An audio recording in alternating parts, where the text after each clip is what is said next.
believe in open markets.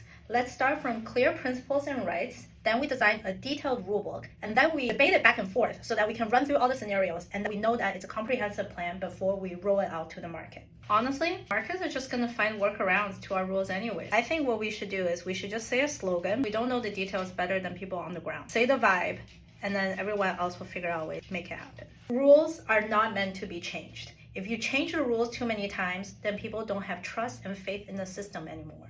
Honestly, we're not even confident in ourselves to know what's best. Let's do trial and error. And we figure things out as it happens. And if things become deformed, we correct it on the way. We are referees. We set the rules and then we watch on the sidelines as players take over and we watch players play.